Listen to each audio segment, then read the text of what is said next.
আফসোসের সঙ্গে বলতে হয় আজকে ওয়াজের ময়দানগুলি আমার মতো কিছু অযোগ্য মানুষেরা গান গজল কৌতুক দিয়ে নষ্ট করে ফেলেছে। কথা বলেন ঠিক কিনা? এখানে কোরআন হাদিস থেকে মানুষের হেদায়েতের বাণী দেওয়া উচিত ছিল, সেখানে আমরা দিচ্ছি কি মানুষকে? আল্লাহর কাছে কি জবাব দিব?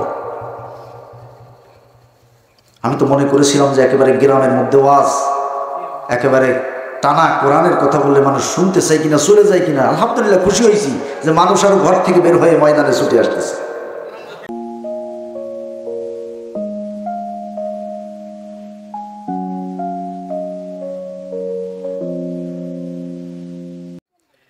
বন্ধুগণ আমার, আমি যে আয়াত দিয়ে আলোচনা শুরু করেছি আফসোসের দিন সম্পর্কে সতর্ক হওয়ার কথা আল্লাহ বলেছেন, মনে আছে কিনা?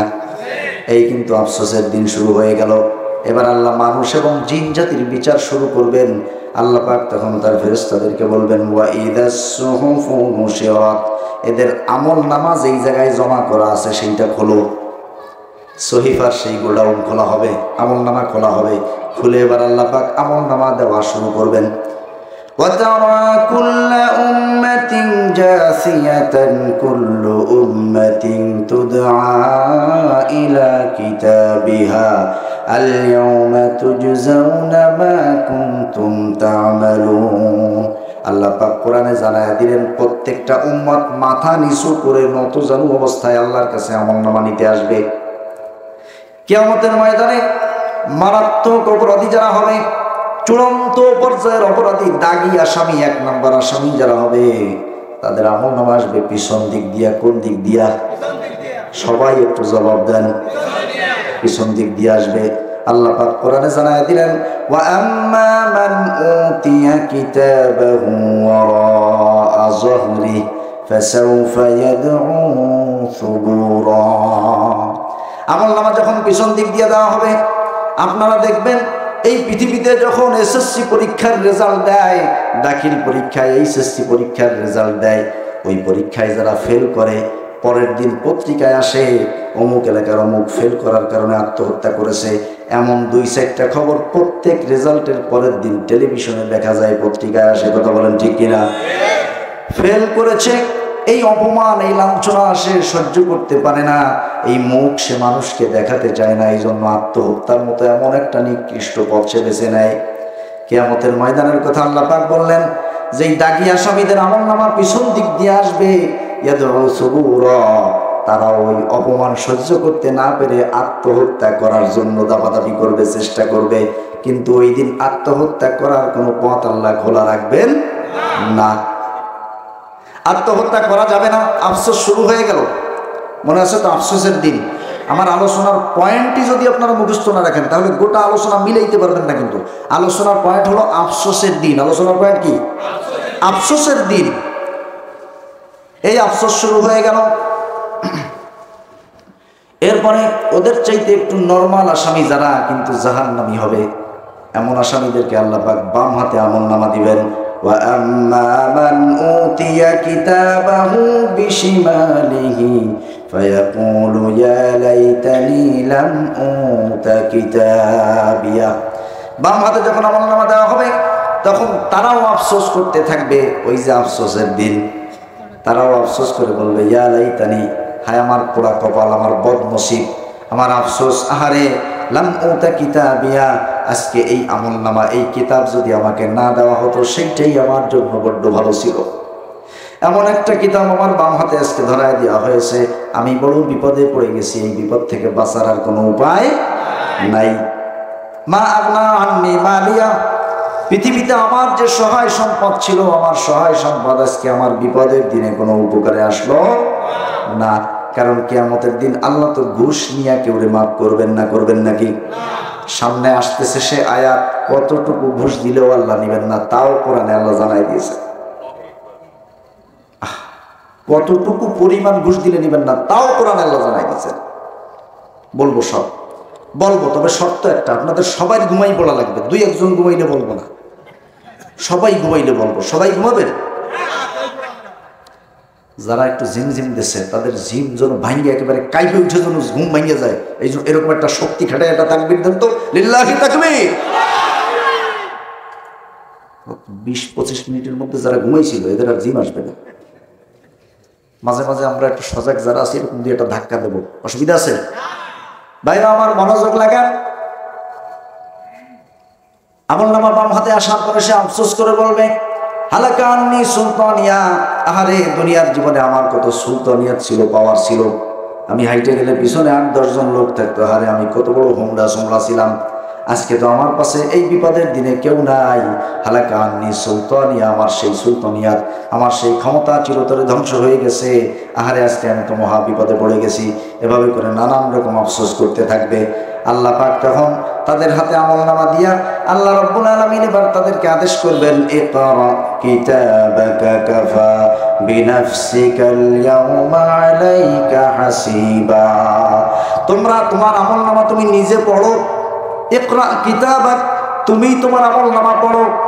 তোমার আমলনামা পড়লে সব তোমার কর্মকাণ্ডের কথা এর মধ্যে লেখা আছে, জীবনভর তুমি কি করেছো। তোমার আমলনামা পড়ার পরে কাফা বিনাফসিকাল ইয়াওমা আলাইকা হাসিবা, আজকের এই হিসাবের রায় কি হবে, তুমি কি জান্নাতে যাবা নাকি জাহান্নামে যাবা, এই রায় তুমি নিজেই দিতে পারবা, আমার আর রায় দেওয়া লাগবে না। পড়ে দেখো তুমি কি করেছো। আল্লাহ পাক যখন আমলনামা পড়ার আদেশ করবেন, আল্লাহর আদেশ, আল্লাহর সামনে দাঁড়ায়া ওই বিপদের দিনে অমান্য করার সাহস কারো থাকবে না। এবার আমলনামার দিকে চোখ লাগাবে, চোখ লাগাইয়া কি দেখবে শুনুন। ووضع الكتاب فترى المجرمين مشفقين مما فيه ويقولون يا ويلتنا ما لهذا الكتاب لا يغادر صغيرة ولا كبيرة إلا أحصاها। অপরাধীদের সামনে যখন তাদের আমলনামা খুলে যাবে, তারা পড়তে থাকবে, আহারে একদিন বন্ধু বান্ধব নিয়ে পিকনিক করতে যাইয়া অমুকের বাড়ির মুরগি চুরি করেছিলাম, তাও এর মধ্যে লেখা। একদিন শীতকালের আমোদে প্রমোদে পড়ে বন্ধু বান্ধব মিলে একটু রস চুরি করছিলাম, তাও লেখা। মানে এমনি কইতেছি আর কি। আপনারা আবার ভাইবেন না যে হুজুর কি আমাদের এলাকার কোনো কিছু জানিয়ে গেল নাকি? না, আপনার এলাকায় এসব ঘটনা ঘটে না। দেখবে যে আহারে মসজিদে আজান হলো, নামাজ না পড়ে চায়ের দোকানে একটু সুখ টান দিতেছিলাম, তাও এর মধ্যে লেখা। নামাজ না পড়ে, নামাজে না গিয়া টাসের আড্ডায় বসেছিলাম, তাও এর মধ্যে লেখা। মা লিহাদাল কিতাব, আহারে কেমন আশ্চর্যজনক কিতাব আজকে আমার হাতে দেওয়া হলো।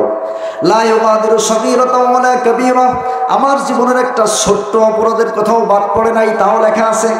আমার জীবনের বড় অপরাধের কথাও লেখা আছে। সব অপরাধের কথাগুলি এর মধ্যে লেখা। আহারে আজকে তো আমি ধরা খেয়ে গেছি। সম্মানিত হাজিরিন, অনেক ভাইরা আসতেছেন এখন। আলহামদুলিল্লাহ, আমাদের মঞ্চ প্রায় পরিপূর্ণ হয়ে গেছে, বলেন আলহামদুলিল্লাহ। আরো ভাইরা এসে এসে ঢুকতেছেন, আমি দেখতেছি। আমি আপনাদেরকে কোরআনের একটা আয়াত দিয়ে ছোট্ট একটা অনুরোধ করতে চাই, জান্নাতের একটা অফার ঘোষণা করতে চাই। আমি দেখতে চাই এই কোরআনের ময়দানে এখন কে কে সেই অফারটা নিতে রাজি আছে। আল্লাহ পাক 28 পারায় সূরা মুজাদালার মধ্যে বলছেন, ইয়া আইয়ুহাল্লাযীনা আমানু ইযা ক্বিলা লাকুম তাফাসসাহু ফিল মাজালিসি ফাফসাহু ইয়াফসাহিল্লাহু লাকুম। ও ঈমানদারেরা, তোমাদেরকে যদি কোনো দ্বীনি মজলিসে আরেক ভাইয়ের জন্য জায়গা ছেড়ে দিতে বলা হয়, তোমরা জায়গা ছেড়ে দাও। এর বিনিময়ে খুশি হয়ে আল্লাহ তোমাদের জন্য জায়গা প্রশস্ত করে দিবেন জান্নাতে। সুবহানাল্লাহ। একটুও যে নড়বে না, তাহলে সে এই মুহূর্তে কোরআনের একটা আয়াত অমান্য করবে না। মাশাআল্লাহ, শ্রোতাদের আমি এই আচরণে আমি খুব খুশি হচ্ছি যে কথা বলার সাথে সাড়া দিচ্ছেন। মাশাআল্লাহ, পিছনে ভাইদের জন্য জায়গা ছেড়ে দেন। আরো ভাইরা আসবে কোরআনের এই মণিমুক্তা নেওয়ার জন্য। মানুষ ঘর থেকে বের হয়ে আসবে ইনশাআল্লাহ, বলেন ইনশাআল্লাহ। ভাইরা আমার, আফসোসের সঙ্গে বলতে হয়, আজকে ওয়াজের ময়দানগুলি আমার মতো কিছু অযোগ্য মানুষেরা গান গজল কৌতুক দিয়ে নষ্ট করে ফেলেছে। কথা বলেন ঠিক কিনা? এখানে কোরআন হাদিস থেকে মানুষের হেদায়েতের বাণী দেওয়া উচিত ছিল। সেখানে আমরা দিচ্ছি কি মানুষকে? আল্লাহর কাছে কি জবাব দিব? আমি তো মনে করেছিলাম যে একেবারে গ্রামের মধ্যে ওয়াজ, একেবারে টানা কোরআনের কথা বললে মানুষ শুনতে চাই কিনা, চলে যায় কিনা। আলহামদুলিল্লাহ, খুশি হয়েছি যে মানুষ আরো ঘর থেকে বের হয়ে ময়দানে ছুটে আসতেছে, আরো আসবে। তবে যে ভাইরা দাঁড়ায় আছে, ভাইদের এই ফোড়া টোড়া হয়েছে তো বসতে পারে না, একটু ডিস্টার্ব আছে, এই জন্য বসতেছেন না। ওনারা অসুস্থ, এই জন্য। সুস্থরা কিন্তু বসে পড়ছে। ভাইরা কি অসুস্থ নাকি? ও তাইলে ভাইদের সাথে আমাদের জমি জমা নিয়ে পূর্বপুরুষের একটা দ্বন্দ্ব ছিল, এই জন্য আমার ওয়াজে বসবে না, নিয়াত করে আইছে বাড়ি থেকে, তাই বসতেছে না। ও না, দুইটার একটাও না, দিই বসতেছে। তো যাই হোক, যারা দাঁড়িয়ে আছেন কেউ দাঁড়িয়ে থাকবেন না, এটা মাহফিল ময়দানের আদব না। আমার ভাই বসেন, এখানে বসলে লস হবে না। আর এমন না যে আপনি বসলে আর উঠতে পারবেন না কোনো প্রয়োজনে, আপনি উঠতেও পারবেন, বসতেও পারবেন, এর জন্য দাঁড়ায় না, বসে পড়েন। আমি একেবারে কলিজার থেকে দরদ নিয়ে বলতেছি, কষ্ট নিয়ে না, বসে পড়েন। আর বেশি সময়, আমার তো সময় আর বেশি নাই, আর 15 মিনিট আছে মনে। এই 15 মিনিটের মধ্যে আপনাদের উপকারী কিছু কথা বলবো, এরপরে আপনারা আরও একজন বড় আলেমে দ্বীন ওলামা ইকরাম আসবেন, তাদের মুখ থেকে আরও গুরুত্বপূর্ণ কথা শুনবেন। আমি তো আসলে কোনো আলেম না, তেমন ভালো কিছু আপনাদেরকে শুনাইতে পারতেছি না। তা আল্লাহ যতটুকু বলান কোরআনের ময়দানে এই ফেরি করায় বেড়ান, আল্লাহই যোগ্যতা দেন কথা বলান। কি বলি আমি নিজেও জানি না, ভিতরে কিছু নাই।